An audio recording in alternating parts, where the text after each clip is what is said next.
When John F. Kennedy officially signed his executive order on March 6, 1961, affirmative action was to be fully integrated into the fabric of American society.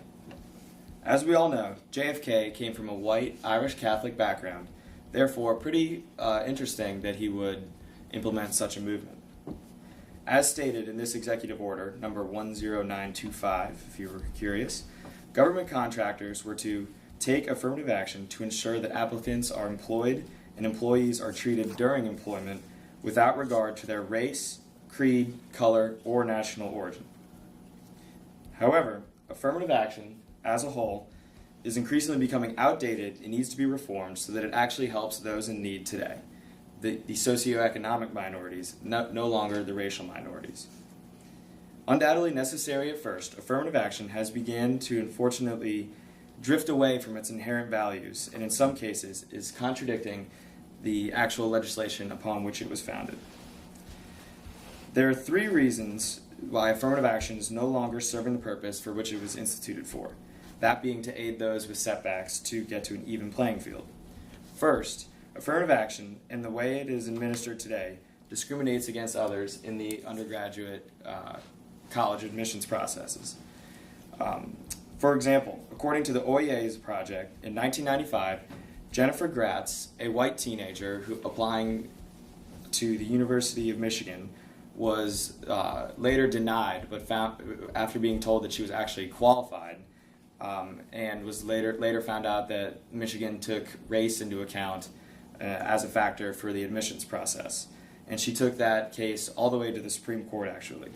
The Gratz versus Bollinger case was decided on June 23, 2003, and it was actually, Michigan's admissions process was actually ruled unconstitutional due to its point system.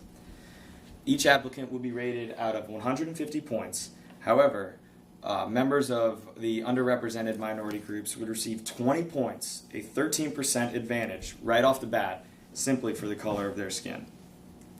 Next, affirmative action programs are unfortunately calling into question the accomplishments of minorities who are indeed qualified for their positions. For instance, in Shelby Steele's 1990 book, The Content of Our Character, she, as a mother and author, as an African-American mother and author, states that when her children apply to college, society will write them off because they designate themselves as black on their applications, therefore receiving an advantage in the college lottery. And that is why she thinks that race-based decision making needs to be terminated. However, she is quick to affirm that affirmative action was necessary at its birth. However, it has gone too far and that it now negatively affects outside of the classroom or workplace the beneficiaries. Finally, in today's society, affirmative action unfortunately conjures up more racism. Many who are negatively affected and those who perceive themselves to be negatively affected often blame those who benefit from it rather than the actual law itself. In fact, as told in Peter Cattell's 2008 article, Affirmative Action, resentment over these laws has led to bans of affirmative action in California, Florida, Washington, and Michigan. Essentially, affirmative action has unfortunately given some recipients a feeling that they deserve advantages, and affirmative action was founded to diminish exactly those feelings of superiority, and that is why reform is necessary. In today's economic downturn, American students just like us, of every shape, color, size, are experiencing our own financial constraints. Therefore, the legislation needs to be reformed so that it continues to help those people who actually need it, the economically burdened, and they can be of any race, origin, gender. So, first of all, we need to terminate need-blind admissions. According to the Peterson's website, this would force admissions processes to be more heavily weighted on merits, like academic merits or extracurriculars. And universities would be making a fair decision, and this would actually encourage students to be more motivated and would encourage them to apply to the more prestigious school. Next, we should implement a new program that will be written and implemented by the Department of Education where decisions would be made on a financial background rather than taking into account an ethnic background. This would mitigate discrimination for race and gender and would hush conversations of racism in the undergraduate admissions process. The financially unstable have no generalizations. Therefore, no one can contest this claim without appearing morally wrong, because those who actually are in need will be getting it. Now, some of you might be thinking, wouldn't this new program disappoint the students if they didn't get into the school, or if they got into the school and weren't able to afford the tuition?